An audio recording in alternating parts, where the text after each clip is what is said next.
Yum,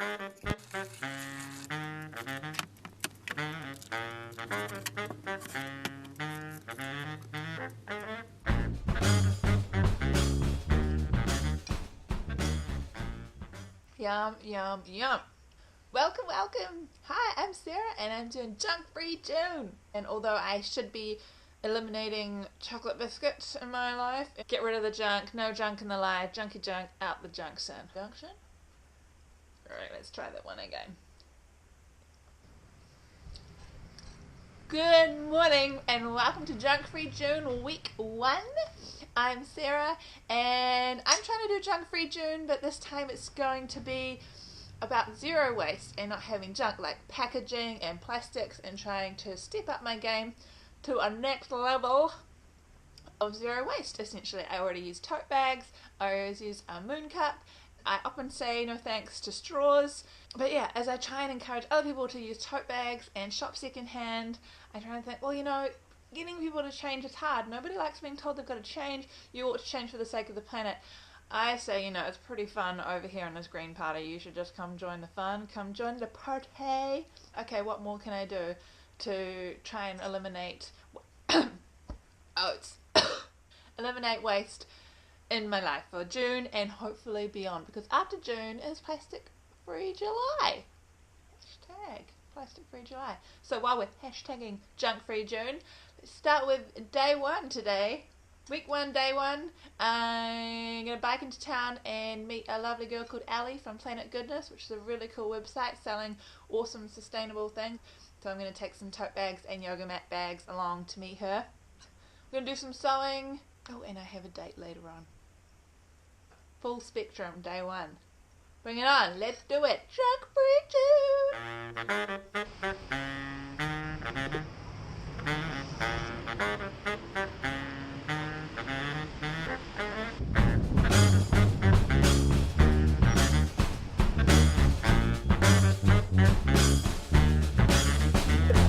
It's quite wide angle, but is it? So what are your they are local. They're New Zealand.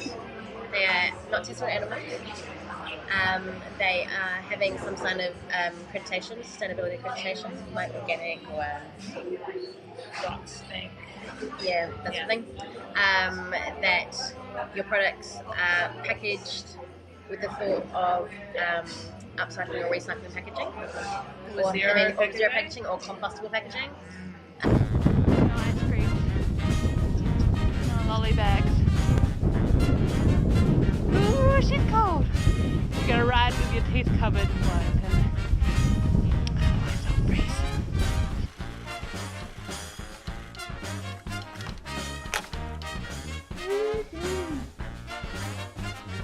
Only a few more to go.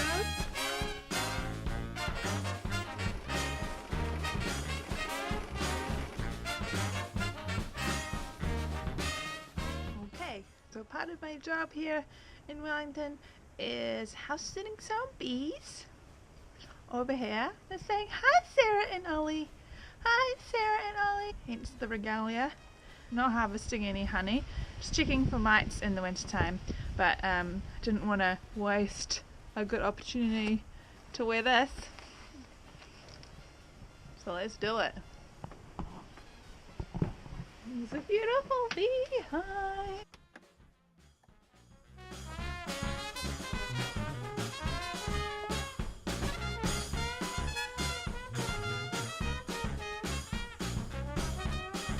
We love bees, we love flowers, we love fresh food and gardening. Right here in New Zealand. Alright, so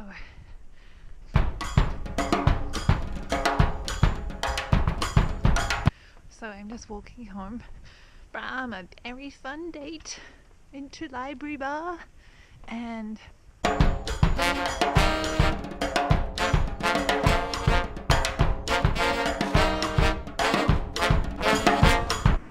was weird. I got the sideways glance. Alright, so I was in Library Bar. I ordered a cocktail that was mainly soda water, and it even had a cucumber in it. That's the worst. Oh yeah, it's that face.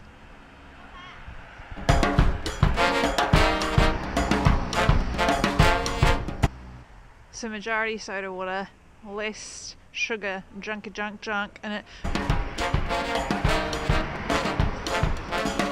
We asked for no straws and they still gave us straws, which was a bummer. It was also 2 for 1. Here's a weird one. 2 for 1 cocktails. So we ordered 2 and they came out with 4, 2 of each. Go figure. So that was 4 straws. Double trouble. Even if I accidentally got a straw in the past, if I was to get a second cocktail, I'd probably just say like, let's just reuse this glass. There's still ice in it, good to go. Still a straw in it. Recycle that bad boy for the rest of your life. You know, junk-free June, junk-free life. The only junk that you want in your chunk is this junk.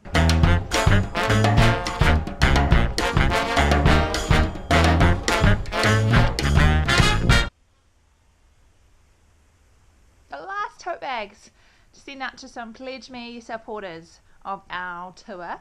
So usually when you go to the post office you get the plastic bags, and I have to admit I've used a lot of those, but I've refound these old envelopes which were from my dad's work. They've got boxes and boxes of old logo envelopes, so I stuck my little flyer over that and I can rewrite the name on and post these all the way. Boom! And out we go. Day 2! Woohoo!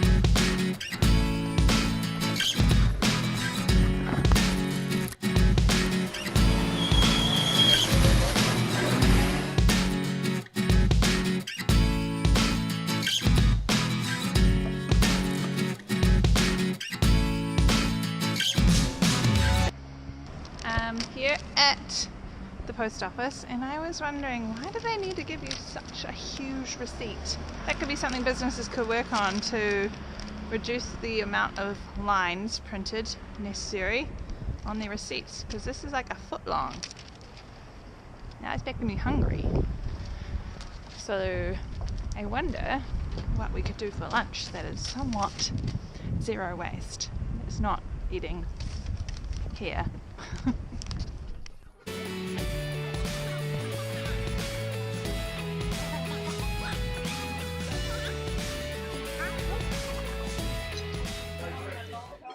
Good that they can't give you butter in plastic containers. Fresh butter. Do you think that you can go zero waste for the next 4 days? Could I? Yeah. Well, depends what we buy at the supermarket. What about if I buy 6 cans of beer? I'll have to have the beer in a can. Well, we could go to the garage project and buy a refillable flagon. Packaging is acceptable if it's recyclable.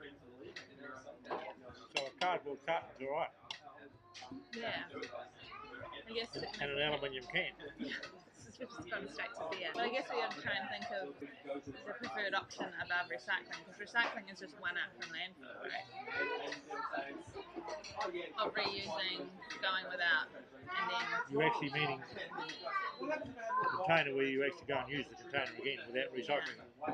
Do you often think about back when you brewed beer? Yeah. And the bottle used to sit outside your bedroom and it used to go bubble, bubble, bubble all night long. Were you brewing beer because it was cool? Yeah. When was that, the 90s? Mum's going to have a fit with this butter. He's a giant.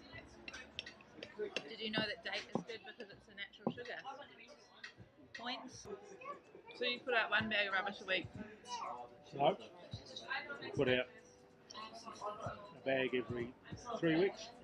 And we probably put out the recycling bin about that once a month. When we're away on the boat, I always fold up the milk container, fold it up, flatten it, get all the air out of it, flatten it down, put a piece of masking tape around it. It's all about just reducing the size of it. So we've only got so much space on this boat. Think about every bit of rubbish we have and try and minimise the size of it.